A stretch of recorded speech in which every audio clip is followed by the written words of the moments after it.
Exodus 14:14. The Lord shall fight for you, and ye shall hold your peace. KJV. Beloved brothers and sisters in Christ, there are moments in life when we feel exactly like the Israelites standing on the shore of the Red Sea.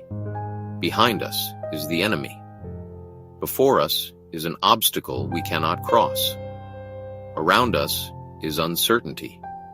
Fear whispers that there is no escape. Anxiety tells us we must figure everything out ourselves.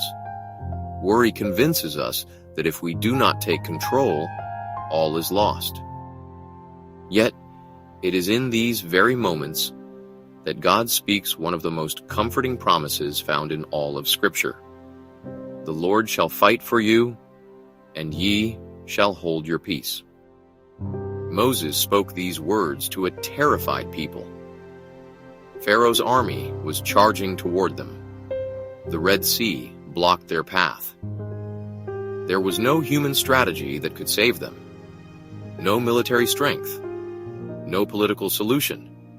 No earthly escape. But what looked impossible to man was merely an opportunity for God to reveal His glory. How often do we find ourselves in the same position? Perhaps the battle is financial. Perhaps it is physical illness. Perhaps it is a broken relationship, a prodigal child, a troubled marriage, or a burden so heavy that sleep has become difficult. We search for answers. We formulate plans. We strive and struggle and worry. Yet, the Lord lovingly reminds us, "Be still and know that I am God." Psalm 46:10. Being still does not mean doing nothing. It means refusing to allow fear to rule our hearts. It means surrendering our situation into the hands of the one who sees the beginning from the end. It means trusting God's power more than our own understanding. The enemy wants us consumed with anxiety, but the Lord calls us to faith. The Apostle Paul wrote, "Be anxious for nothing, but in everything by prayer and supplication with thanksgiving, let your requests be made known unto God." Philippians 4:6. Notice that Scripture does not tell us to carry our burdens. It tells us to bring them to God. Jesus Himself invites us, "Come unto me, all ye that labor and are heavy laden, and I will give you rest." Matthew 11:28. The same God who parted the Red Sea still makes a way where there seems to be no way.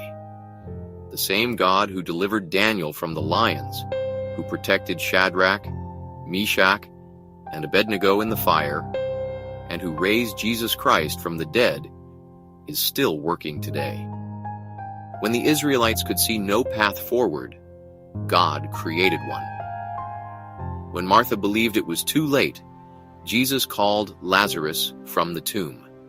When the disciples feared the storm, Jesus spoke peace to the wind and waves.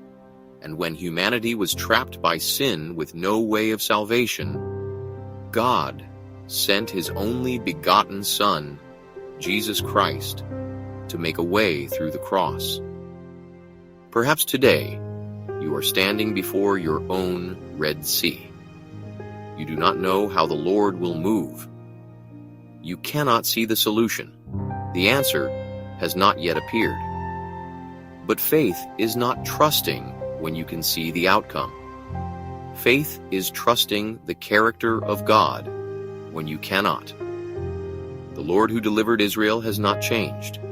The Lord who conquered death has not changed. The Lord who has carried you before will carry you again. Therefore, surrender your anxiety. Lay down your worry. Release your fear. Place your situation into the nail-scarred hands of Jesus Christ. You do not have to fight every battle. You do not have to carry every burden. You do not have to know every answer. The Lord shall fight for you, and you shall hold your peace. Thanks be to God.